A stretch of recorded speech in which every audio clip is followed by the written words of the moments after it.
All right, so moving right along, we have team 2x11, the robot 22. Let's go.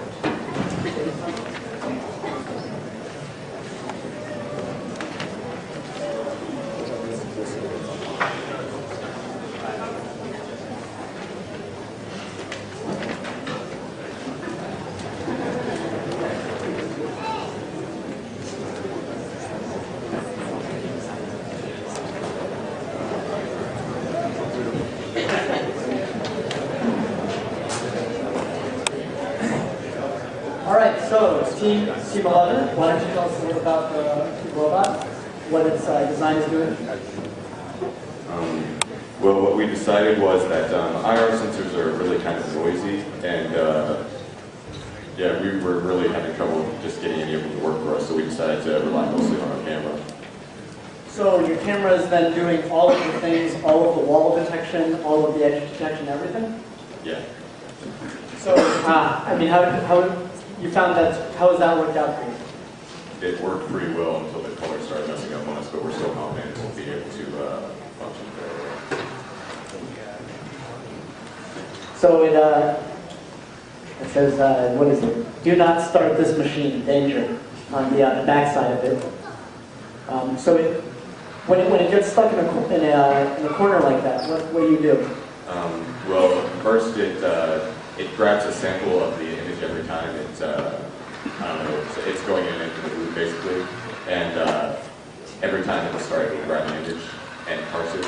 It'll downsample that image to about 10 by 10. We have, that's in the vision right at the top there. The hash vision one is the one that it determines to use if it, or that it uses to determine whether or not that's stuck. So if that stays the same between loops, then it will, it'll try to back up and turn it on for a random amount of time to get out of whatever it's stuck on. Right, and then it seems like you have two self-colored, you have processed vision and then flash vision. Can you talk a little bit about those? Well, that's actually the hash vision one, the one that's really low resolution. That's the one that's using to keep from getting stuck. And the process vision is the one that it's using to. It's the one that it's using to actually find balls and stuff. That's what it actually sees. We're just using that to get our thresholds right. You can also see that it has the counter for how much time is left in the course itself. It's unfortunately still having a little bit of trouble getting out of that main area. Are you guys just seeing a wall when you turn towards the center? Is there any particular reason it's not going out that you can help? Well, in order to keep it from getting stuck on, or trying to keep it moving, and we had it back up and turn for a random amount of time, we were having trouble getting it to parse vision while it's doing that random turning. So, yeah. Oh, also another problem is, like I said, we at the last minute, like 5 hours before the deadline, we realized we were having trouble, and like all of a sudden the threshold stopped working for us. That's good. And it looks like you're building you have a custom roller there with a series of rubber bands that kind of slingshot it in. How have you found that's worked for you? It's working really well. We ended up building that at the last minute. So, yeah, Dima built that for us and the machine's done overnight, so I think you did a really good job.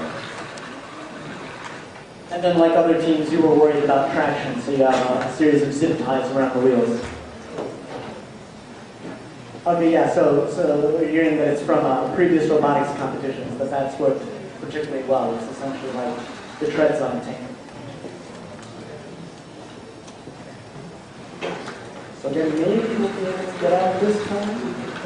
So it seems to, as soon as it rams into the wall, it seems to be then spinning around a great deal. Is this a random thing? Yeah, it spins randomly between 1 to 6 seconds. It's supposed to stop when it sees a ball. It's still grabbing image data while it's spinning. But yeah, we're still having a lot of problems with our threshold. So it basically thinks the floor is the same color as the walls. So it's having a lot of trouble determining when it actually gets stuck. Right now, when you're spinning that quickly, though, your camera is limited to 30 frames a second. That's just the fastest it'll go over the USB port. So do you have problems where you're missing parts of the field due to the fact that you're spinning so quickly? I would say that we are probably worried more about the amount of time it takes to process each image. I think we get about 5-10 frames a second, and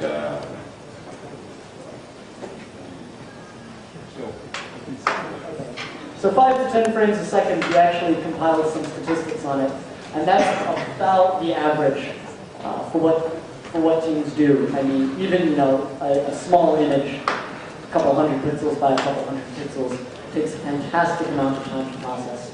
And it was one of the real hurdles of the competition in dealing with this kind of constrained computer system that we have and being able to process the amounts of data that are coming in. So we're looking, it looks like it's got about 35 seconds left. But man, it really loves that corner. yeah, since it still thinks the floor is white for some reason, it can't really go out that little space without thinking it's getting stuck. So it's perpetually trapped in its own cage. Yeah, basically. Well, hopefully it'll start moving along that wall for a little bit because there's enough different stuff there to keep it from to start changing while it moves.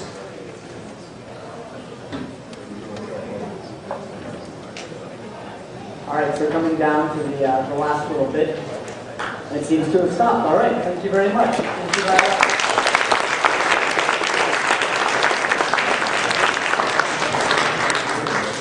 So they have one ball in possession, so that's 1 point.